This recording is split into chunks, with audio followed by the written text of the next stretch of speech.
السلام علیکم ورحمۃ اللہ وبرکاتہ۔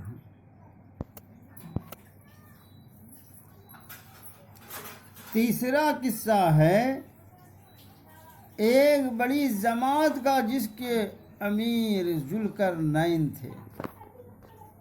وہ اپنے سارے اسباب مادی اور اسباب روحانی کے ساتھ خدا کے راستے میں دعوت ایمان کے لیے چل دیے، اور انہوں نے شمال سے جنوب اور جنوب سے شمال اور مشرق سے مغرب اور مغرب سے مشرق تک کا چکر لگایا۔ حفظ ایمان کے لیے اگر غار مل جائے تو کافی ہے۔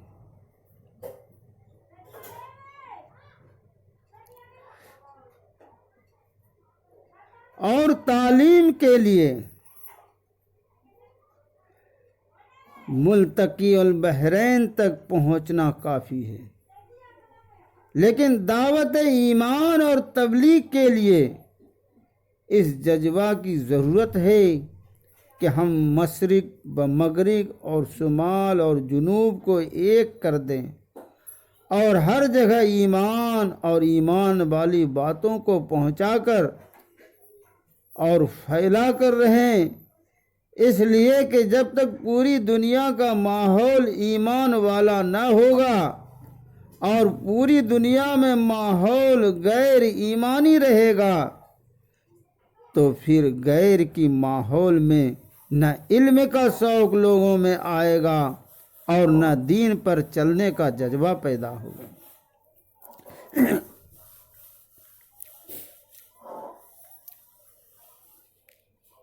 اور اگر چاروں طرف پوری دنیا میں ماحول ایمان کا ہو جائے گا تو پھر پوری دنیا اور پبلک کو ایمان بچانے کے لیے غار میں اور علم سیکھنے کے لیے ملتقی البحرین تک جانا نہیں پڑے گا۔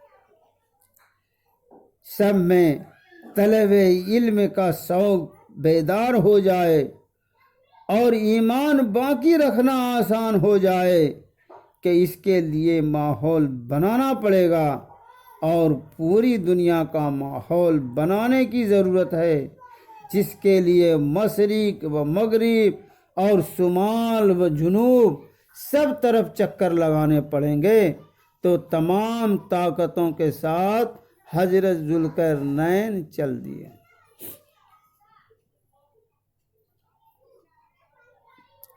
حفظ ایمان کے لیے کچھ زیادہ انسانوں کو ساتھ لے کر نہ چلے،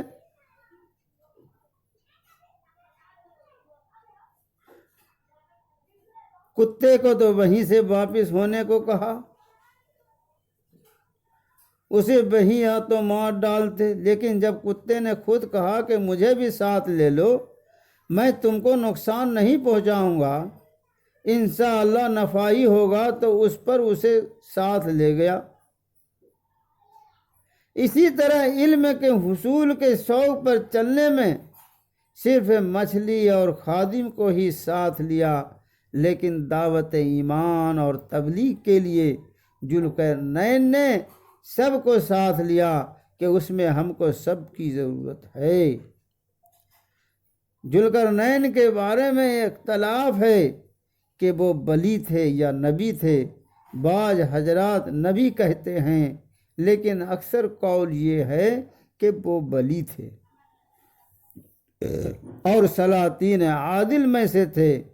تو تمام سامان اور اسباب اور افراد کے ساتھ مغرب کے آخری حصہ میں گئے اور مغرب کے اقصی تک پہنچے، اور راستے میں جو بھی ملے ان کو دعوت ایمان دیتے گئے۔ جنہوں نے دعوت ایمان قبول کیا ان کے ساتھ اچھا معاملہ کیا، اور جنہوں نے ایمان قبول نہ کیا ان کے ساتھ اچھا معاملہ نہیں کیا، بلکہ ان کے ساتھ وہ معاملہ کیا جو خدا نے بتلایا تھا، اور یہ بھی کہہ دیا تھا کہ یہ تو ہمارے ساتھ دنیا میں معاملہ ہے، اور آخرت کا معاملہ جو خدا کریں گے وہ الگ ہوگا، پھر ذوالقرنین نے مغرب سے مشرق کی طرف سفر کیا، پھر مشرق کی آخری زمین اور آخری قوم کی طرف چلے۔ اور آپ غور کیجئے کہ مغرب سے واپس آنا مشرق کی طرف کے 2000 میل کا سفر ہوا ہوگا۔ تو سفر کر کے کام کیا، پھر خیال ہوا کہ اب شمال کی طرف چلیں۔ چلتے چلتے یاجوج ماجوج کی پہاڑ کی طرف پہنچے، اور وہ مخلوق خدا کو پریشان کرتے تھے۔ وہاں ایک قوم رہتی تھی، ان کو دعوت اسلام پیش کیا، انہوں نے ایمان قبول کیا۔ پھر انہوں نے کہا کہ اے ذوالقرنین، آپ کے ساتھ آدمی زیادہ ہیں، آپ کے پاس قوت بھی زیادہ ہیں اور اسباب وسائل زیادہ ہیں، کیا تم خلق کی خدمت کرتے ہو؟ پوچھا کہ کیا؟ انہوں نے کہا کہ یاجوج ماجوج یہاں آتے ہیں اور وہ آ کر ہمیں پریشان کرتے ہیں۔ تم جو اتنی بڑی فوج لے کر چلے رہے ہو، ذرا ایک سد دیوار کھڑی کر دیجئے۔ جواب دیا کہ ہاں، ہم ایمان کی دعوت کے ساتھ مخلوق خدا کی خدمت بھی کرتے ہیں۔ تو معلوم ہوا کہ ایمان کی محنت کرنے والے کے لیے خدمت خلق کا جذبہ بھی ہونا پڑے گا، تو داعی کو خادم بھی ہونا پڑے گا۔ داعی کو چاہیے خوب مال لے کر چلے اور دعوت دے، لوگوں کو ایمان، اور جہاں ضرورت ہو خدمت کی وہاں لوگوں کی خدمت کرے۔ ذوالقرنین نے کہا کہ اچھا، ہم تیار ہیں تمہاری خدمت کے لیے، لیکن جو تمہارے پاس ہے وہ ہمارے پاس لے آؤ۔ وہ ٹین ٹون پھوٹی دھات کا سامان لے آئے۔ ان سب نے مل کر اتنی موٹی لوہے کی دیوار بنائی اور اس میں اس طرح تانبا پگھلوا کر ڈالا کہ وہ اتنی مضبوط دیوار ہو گئی کہ سوراخ نہ ہو، اور اتنی بلند بنائی کہ اگر ماجوج چڑھنا چاہے تو چڑھ نہ سکے۔ بہرحال دعوت ایمان دے کر اور خدمت خلق کر کے پھر واپس آئے۔ پھر وہ کہا گئے وہ اللہ ہی جانتے ہیں، تو ایک سفر کا قصہ بیان کیا۔ میرے بھائیوں، بزرگوں، دوستوں، ہمیں یہ خوشی ہے کہ اس وقت، اس لاک ڈاؤن میں آپ چاروں ساتھیوں نے 4 مہینے 40 دن کے لیے نکلے ہو۔ اللہ تعالیٰ اس کو قبول فرماوے۔ تو حضرت میرے بھائیوں، بزرگوں، دوستوں، حضرت مولانا الیاس صاحب کو خدا جزائے خیر دے کہ انہوں نے تینوں چیزوں کے ایک جگہ اکٹھا کر دیا: حفظ ایمان کی محنت، اور طلب علم کی محنت، اور دعوت ایمان کی محنت۔ میں ذوالقرنین والے لمبے چوڑے سفر، مشرق و مغرب اور شمال کو بھی لے لیا، اور تینوں محنتوں کو حضرت مولانا نے ایک جگہ جمع کر کے ذکر کی شرط لگائی، کیونکہ بغیر ذکر کے کام نہیں چلے گا۔ بقول مولانا الیاس صاحب رحمۃ اللہ علیہ کے اگر کام میں ذکر نہ ہو تو رسمی تحریک بن کر رہ جائے گی۔ اب آپ حضرات کو ذکر کا بڑا موقع عطا فرمایا ہے۔ آپ حضرات کو جو ذکر اور فکر کی دولت خدا نے دی، وہ دعوت اور علم سب میں چلے گی۔ ذکر اللہ اور آخرت کی فکر کی برکت سے خدا کام میں نورانیت اور برکت عطا دیتے ہیں، اور بغیر ذکر کے نورانیت حاصل نہ ہوگی، اور بغیر ذکر اور نورانیت کے کام رسمی بن کر رہ جائے گا۔ تو میرے بھائیوں، بزرگوں، دوستوں، تو میں کہنا چاہتا ہوں کہ اعتکاف کے اب 8 روز گئے ہیں۔ جتنی روحانی طاقت حاصل کر سکیں خوب حاصل کریں، اور ادھر ادھر کی بات نہ کریں۔ اس اصول کی سب پابندی کریں۔ آپس میں ہنسی مذاق اور کھیل میں اپنا وقت ضائع نہ کریں، اور بات نہ کرے، اگر سو جائیں تو اس میں کوئی حرج نہیں، چاہے 300-900 سال تک سو جاؤ، ہاں خوب سو۔ 300-900 سال تک سونے سے ایمان ان کا کم نہیں ہوا بلکہ ایمان بڑھا۔ ایمان سونے سے نہیں جاتا ہے، سونے کی اجازت ہے لیکن بولنے کی اجازت نہیں ہے۔ جاگنے سے بولنے کی لرزش اور نظر کی لرزش اور دوسری لرزشیں ہو جاتی ہیں جو سونے سے نہیں ہوتی، اور ایمان نہیں جاتا۔ خدا کرے کہ یہی سعی ہمیشہ کے لیے کر دیں۔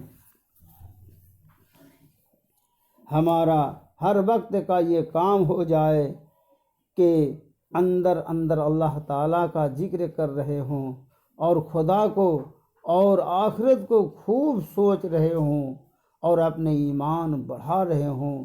اس کے لیے بات سے پرہیز کریں اور بقدر ضرورت باتیں کریں اور ہنسی مذاق کو اپنے اندر سے نکال دیں۔ اب 8 دن باقی رہ گئے ہیں، کھانے پینے کی بحث کو نکال دیں۔ یہ تو کرم سمجھو ان لوگوں کا ہمیں پکا پکایا کھانا مل جاتا ہے، اور ان لوگوں نے ہم کو کمانے اور پکانے کی فکر سے نکال دیا۔ اب کافی وقت فراغت اور فرصت کا ہو گیا جس میں ہم خدا کو یاد کر سکے۔ یہ اللہ کا بڑا فضل ہے۔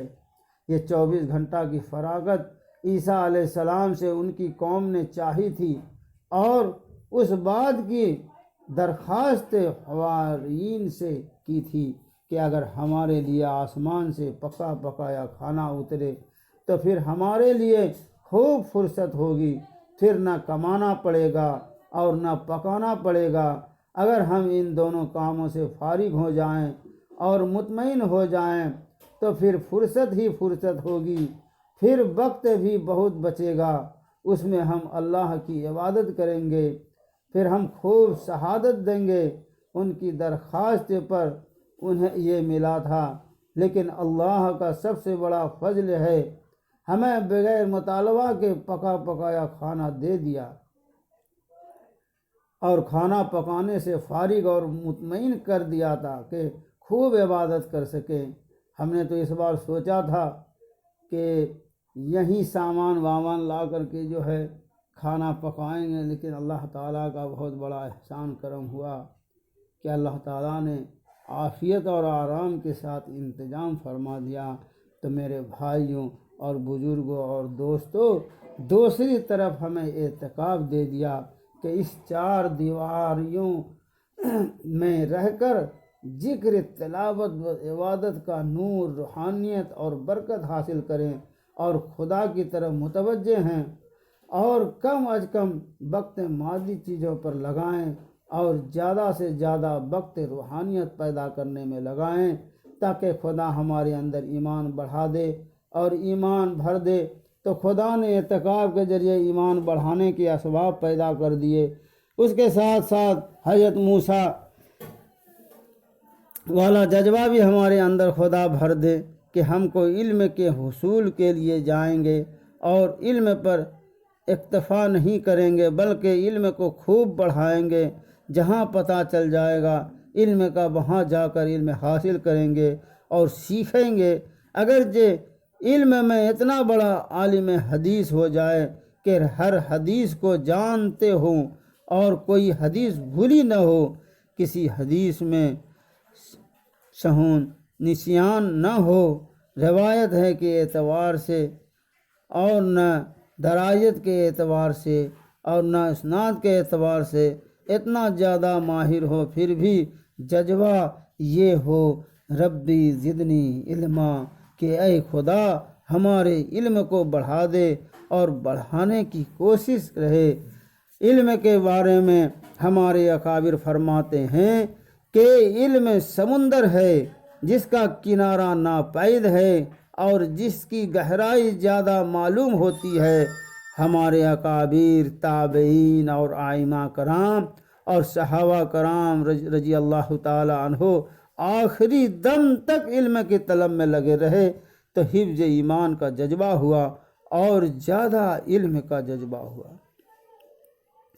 میرے بھائیوں، بزرگوں، دوستوں، پھر جب یہاں سے چلیں اور نکلیں تو مشرق، مغرب اور شمال، جنوب، چاروں طرف دعوت ایمان کا علم و ذکر کو لے کر پھرنے اور اس کو پھیلانے کا جذبہ ہو۔ اگر ہم یہ جذبہ لے کر چلیں گے تو خدا نے ان کے زمانہ میں ایک قول کے مطابق ایک قرآن میں کام کیا، دوسرے قول کے مطابق دو قرآن میں کیا،